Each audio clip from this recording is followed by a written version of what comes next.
bed is big enough for each person to be on the bed. Why do I have to be on the edge? Why did I have to kick me to the end of the bed? So because in my father's house, I had a bed to myself.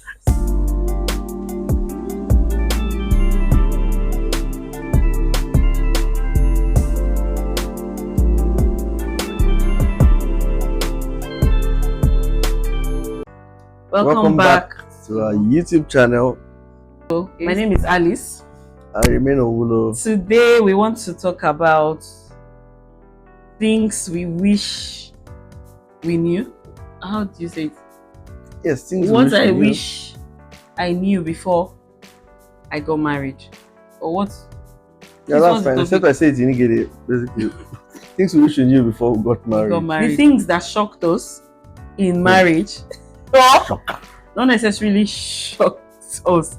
Things that we probably knew in theory but didn't know in experience. Yes. And we didn't know the extent that we needed to know them before we got married. So this is basically for our single people to learn, to be more prepared. But for us, you want to start?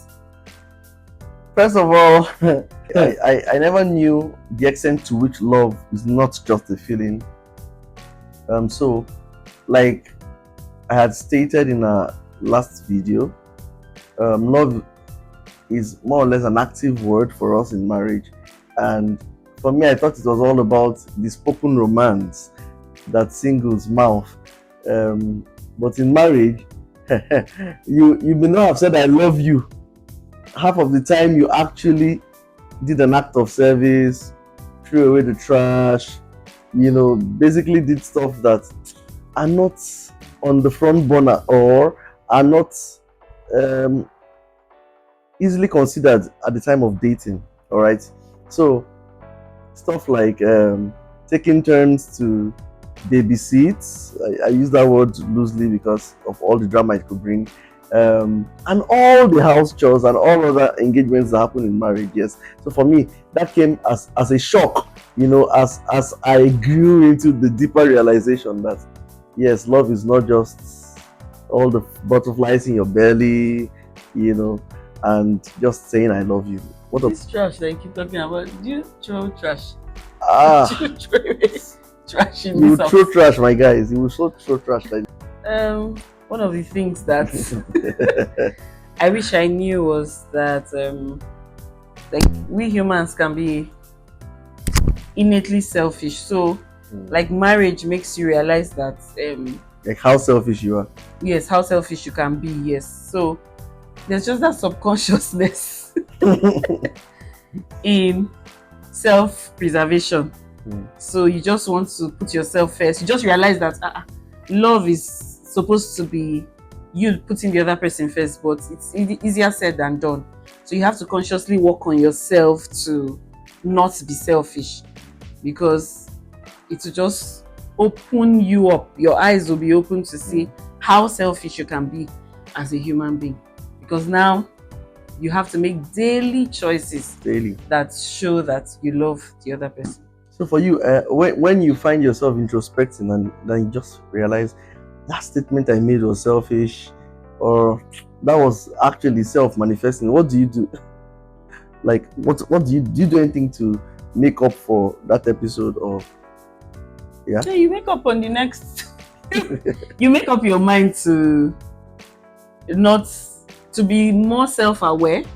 Yes, when an opportunity presents itself for you to show love or choose love again. So I think from time to time everybody needs to introspect, especially in marriage. You have to realize that you have to replay events, let's say where there's conflict, where there was a choice made. You have to think about it and introspect. Did I walk in love in this particular area? But if you're a believer and you have the Holy Spirit, I feel like before you even introspect, when you take that decision or when you take that action, the Holy Spirit will remind you that this thing was not in love. You have the Holy Spirit within you, so you will know that this one was not in love. And if we are meant to be led by the Spirit of God as sons of God, then you should take dressing and work towards, adjusting and working on yourself basically to love better and not be selfish.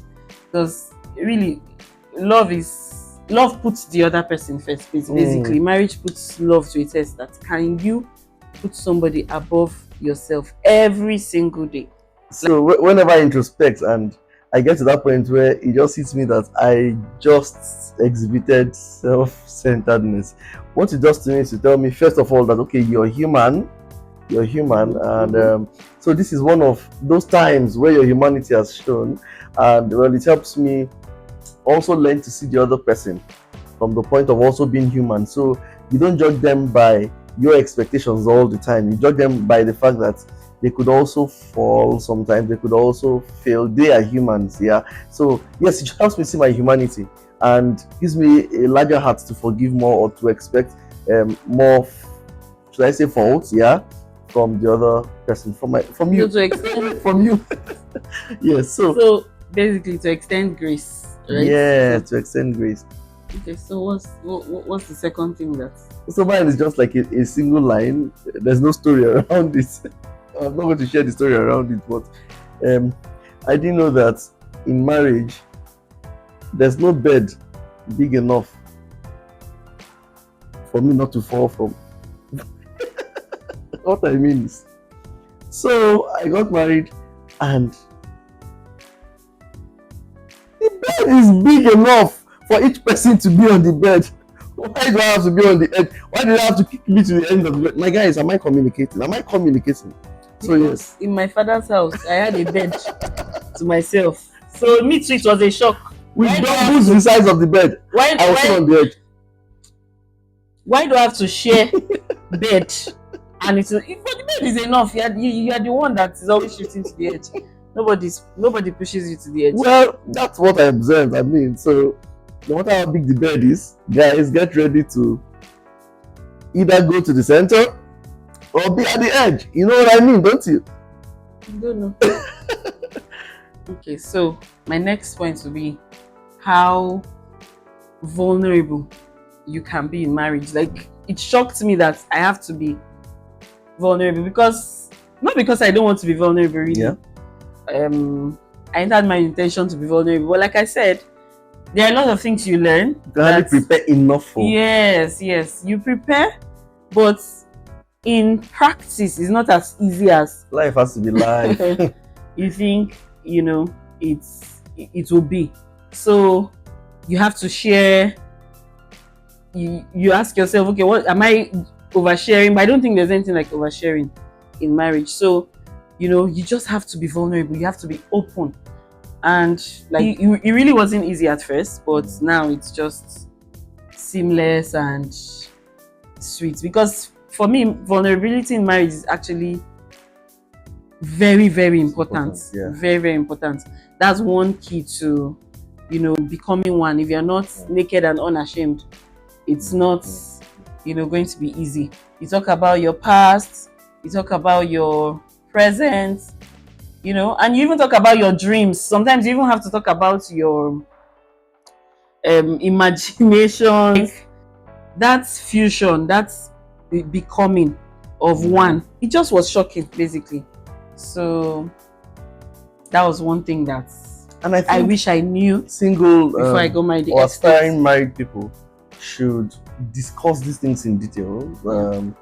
You've got to discuss the extent to which you would share, yes. Yeah. And that's not negotiable. It's you saying, guys, we are going to be sharing our lives together, literally everything, thoughts, no secrets. Past, no secrets, and that calls for trust, yeah, because trust. Yeah, confidentiality is a big concern to people who share their deepest secrets, and it's good to know the extent to which you can actually divulge these things, and the extent to which your partner could hold you accountable, yes, for and also not judge you, like we said in our last video, that love is unconditional. So you love without conditions. Whatever the person has done, when they share, when they are vulnerable, what you should do, yes, you cover them. Yes, love covers. So you cover them and then you help them. So when people, and one thing I've learned from sharing is one of the reasons you even need to share is because marriage is a purposeful work, right? Mm. So you're both working towards the same purpose, the same direction. So let's say the man has a purpose, the woman is there to help, or whatever purpose that God would have given both of you to achieve. So if you don't share your dreams and aspirations, how do you now fuse them together to achieve that singular purpose that you need to achieve?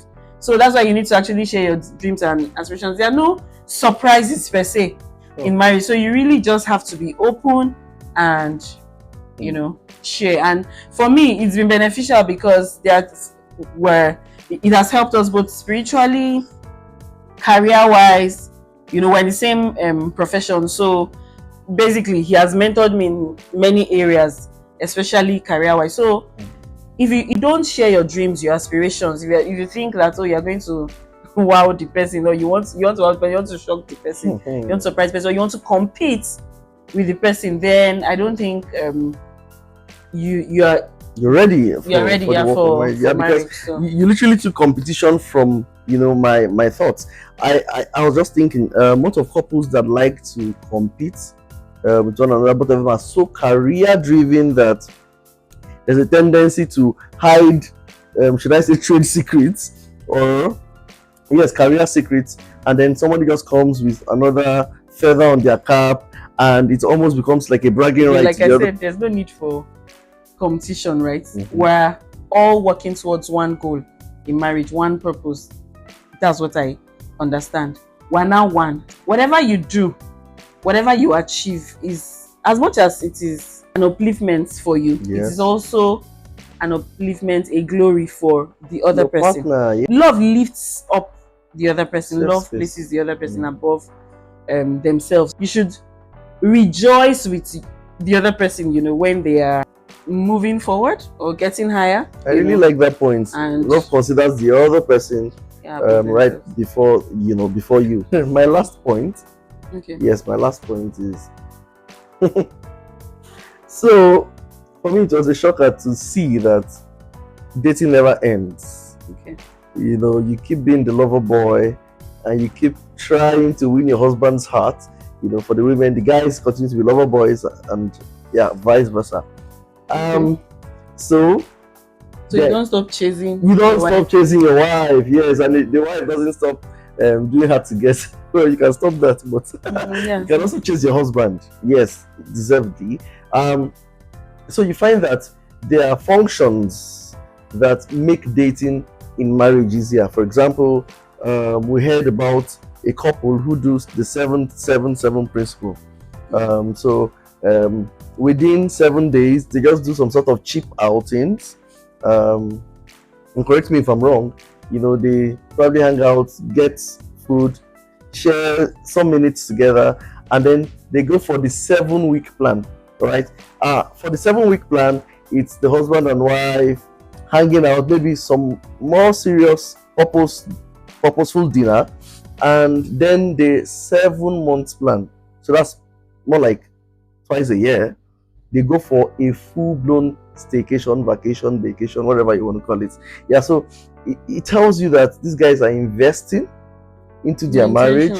They're intentional. They are not just making it seem like the wedding became the close of an era. So and now, what are you doing? You're sharing another thing. So for us, we've made promises, frantic promises to one another to improve in the area of dating. You know, what have we been doing to make dating continue in marriage? I know I've made promises that we'll do fortnightly outings, but well, much as we have not achieved all of that, we're doing very well with our dating. Please. We're always dating now. We're always having one date together almost every day. Where we have lunch together many times in the week. So then we go out a lot, like spontaneously. But want to be more intentional, organized, structured. Yes. So yes, we used to be more structured, but you know, life happens. But I think that's because we're almost always spontaneous, like in a week more than once. So that the spontaneity is actually as a result of life's twist. All right, so we found that life was happening and it was almost robbing us of this. We felt okay, if going by our plans will prevent these dates, and alone time moments, so to speak, from happening, then let's hang in on spontaneity. Yeah. So, for example, as something as simple as her designer, my designer, she's going to a tailor. We show up together most of the time, so we spend time together. So we're basically part of each other. So what we're saying is that for every season of life, you just have to make pursuing your spouse work out. You have to keep dating each other. Don't let that Passage romance and spark leave your marriage. So in the beginning, so it was the shock for you. Me, it was not a shock for me. I always knew that you have to continue. She was one I used to push it. She likes love. So I used to. She has made me love love. I like love. I love love. I love romance. I'm a hopeless romantic. So basically, and she gives good gifts too. Yeah. Yes. Anyway, so basically, it wasn't a shock for me because it was something that I entered a marriage expecting. Right? Expecting. Yes. So I'd always pushed for it. It was making you realize that you can never be too prepared for marriage. Yes. It's very, very important to prepare for marriage because if you don't prepare together, then you're preparing unconsciously for disaster. No matter how prepared, we tried to prepare actually, but no matter how prepared you think you are, there are just things that will shock you. Because one thing that shocked me, yes, I just remembered, is that marriage is not all about you. Like, you are not the center of your marriage. So you are important, right? But you have to understand that it's not all about you. It's teamwork, and God is important in the marriage. Your spouse is important, and then yes, you are equally important, but you're not the most important person. So don't go around feeling like the most important person. I think it still relates to my first point about selfishness. So just don't be self-centered. Consider the other person above yourself and make sure that God is the center of your marriage. Yes, always remember that to make an omelette, you have to break the eggs. So there's no me on this side, you on the other side, if you're going to make a happy home. On this note, we'll be calling it today. So on our next video, we'll be talking about the one you're waiting for. How to choose the right person, how to choose a life partner the right way. So we look forward to sharing that with you. I do hope that you have enjoyed this video. Please like this video, comment, tell us what you think. For the married people, what was it that shocked you in your marriage, so that other people would learn as well in the comment section. So don't forget to subscribe to our channel. Don't also forget to share our videos with your friends. And engage. Yes, engage our posts. Thank you very much. See you on our next video. See you guys. Bye.